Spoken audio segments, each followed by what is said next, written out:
In order to have the best gaming experience, you need two things. The first one being the PC itself and the second one being the monitor. Having the wrong monitor for your PC will hurt your overall performance and it can be a huge bottleneck. So, if you want the right one with the right refresh rate and resolution for your system, keep watching until the end because I will show you not only the best gaming monitor for each price and resolution, but also the type of PC that you need in order to have the best gaming experience possible. In the description you will have all the monitors mentioned and also the right Prebuilt PC and PC build for each one of them in case you don't have a computer. That being said, let's start. With the cheapest one on the list we have the LG 24GN. This one is a 1080p 144Hz monitor that is going to be amazing for the price of $150. It used to be $200, right now it's on a discount, and to be honest, most of these monitors are on a discount when I'm recording this video, so maybe when you're watching this they are more expensive, and that's why I do recommend you checking the latest prices. However, this 1080p monitor will be amazing if you play esports titles such as Fortnite, Valorant or CSGO at 1080p and you don't have a super powerful computer. The CPU-GPU combo I recommend for this monitor is the i3 12100F or the Ryzen 5 5500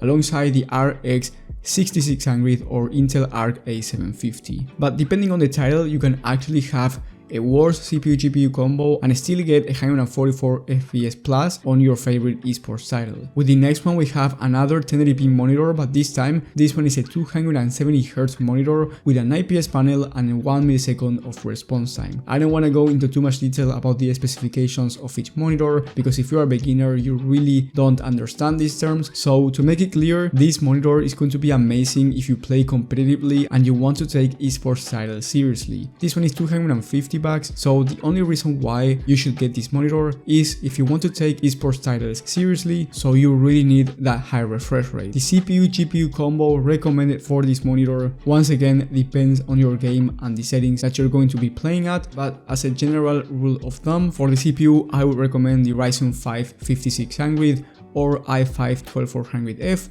and for the GPU I would recommend at least the RX 6600 XT or the RTX 4060. But then if you're already a professional and you're earning money through playing FPS games, I do recommend you getting the BenQ Zowie 24-inch 1080p monitor. This one is a 360Hz gaming monitor that's going for $600, so if you're a beginner to esports titles or even if you've been playing for a while but you don't earn money through that, I think this monitor would be a waste of money. However, if you are a professional, you really need that high refresh rate, then investing in this monitor it's a good idea. The recommended CPU-GPU combo for this monitor is at least a Ryzen 5 7600 or i5 12600K for the CPU, and then the RX 6700 or RTX 3060 Ti for the GPU. With the next monitor we have a higher resolution monitor in the Gigabyte G27Q. This one is a 144Hz 1440p monitor that's on a huge discount going for $230. Honestly, this is a great quality monitor that I would highly recommend if you want to get started with 1440p resolution. You also have a high refresh rate display with 144Hz, but the most important part here is that you're getting a 1440p monitor and you are jumping from 1080p. I've made the jump myself from 1080p to 1440p and I can tell you that I do not regret it, and you will not either, especially if you play games at high to ultra settings, and I'm talking about games like Red Dead Redemption 2 or more high demanding titles. I would recommend you this system if you are on a budget but you want a higher resolution than 1080p. For this monitor I would recommend at least the RX 6700 or RTX 4060 Ti. However, keep in mind that if you get a GPU from Nvidia, chances are the VRAM is going to be 8 gigs, so if you want to play the latest AAA titles like Hogwarts Legacy on ultra settings, that's going to be an issue, and in that case I do recommend you buying a GPU that at least have 10 gigs of VRAM. With the next one we have another one from Gigabyte. This one is a bit more expensive, more premium quality in the M27Q. This one is a 27-inch gaming monitor with 170Hz instead of 144, and you also get a 0.5 milliseconds of response time. It's going for around $280, and for around the same price you can get the LG 32GN, which is going to give you about the same performance as the Gigabyte one, but it's a 32-inch gaming monitor instead of a 27 one. So for the same price you decide if you want a bigger screen or maybe not, depending on how big your desk is. Anyway, both of these monitors are amazing and they're going to give you beautiful quality, and the recommended CPU-GPU combo is the same one as the last one. With the next next one we have my favorite on the list, and it's the Omen 27-inch 240Hz 1440p gaming monitor. So if you want to combine both worlds, high refresh rate and high resolution, this one is going to be the best one for you, especially if you do not want to spend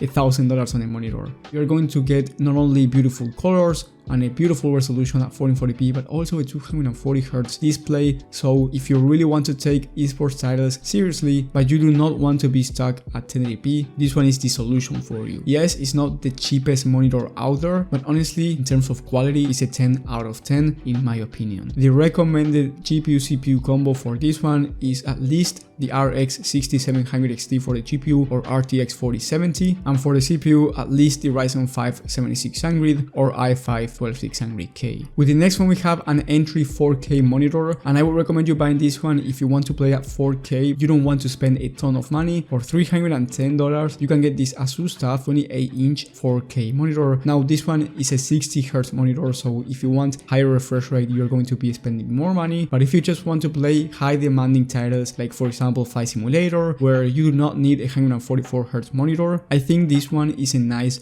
solution for those type of people. For this monitor, I do recommend you buying at least the RX 6800 for the GPU or the RTX 4070, and then for the CPU, I do recommend at least the Ryzen 5 5600 or the i5 12400F. Then if you have more money to spend, you can get a better monitor in the Gigabyte M28U. This one is also a 28-inch gaming monitor, but you get a 144Hz display and 1 milliseconds of response time, and I would recommend you buying this system if you also play esports titles and you want to have the highest resolution available, which is 4K. For this monitor, if you play esports titles as well, I do recommend you at least the RX 6800 once again or RTX 4070, but for the CPU I recommend you at least the Ryzen 5 7600 or the i5 12600K. With the next one we have a really similar monitor. It's actually the same one in terms of specifications, but you get a 32-inch monitor instead of a 28-inch one, and it's almost $200 more expensive. So I recommend you upgrading from the last one only if you really care about the size difference. Another pro that this one has is that it has a 1 milliseconds of response time and the other one has a 2 milliseconds of response time. The price for this one is $680, so it's actually really expensive, but if you're willing to buy this monitor, then I do recommend you a system with at least the RX 7800 XT or RTX 4070 Ti, and for the CPU at least the Ryzen 5 7600 or i5 12600K. And then with the most expensive monitor we have the Samsung Odyssey G8. This one is a 32-inch 4K monitor, but it has a 240Hz display. So if you really want the best of the best and you want to compete on esports titles at 4K resolution, this one is the one to go with. This monitor is not for everyone as it's $1,000, so I would recommend you buying this monitor if you want the best of the best and you have a really powerful computer. The recommended specifications for this monitor is at least the Ryzen 7 7700 or 7700X or the i5 13600K for the CPU, and then for the GPU at least the RX 7900 XT or the RTX 4070 Ti, but I would recommend you going for the RTX 4080 because of that VRAM difference. Anyway, those are the minimum recommendations for the CPU GPU combo for the best monitor possible. If you want a whole system for this monitor, not just the CPU GPU combo, then I do recommend you watching my video about the best 4K resolution $2,000 high-end gaming PC build, and that's the PC I recommend you for this last monitor and also for the other one from Gigabyte. You will have that video in the top right of the screen, but as I said before, if you want a new PC build or Prebuilt PC for this type of monitors, in the description you will have those as well next to each monitor I've mentioned today. And if you have any questions, let me know in the comment section. I try to reply as fast as possible. Thank you guys for watching, thank you for the support, and I will see you on the next one.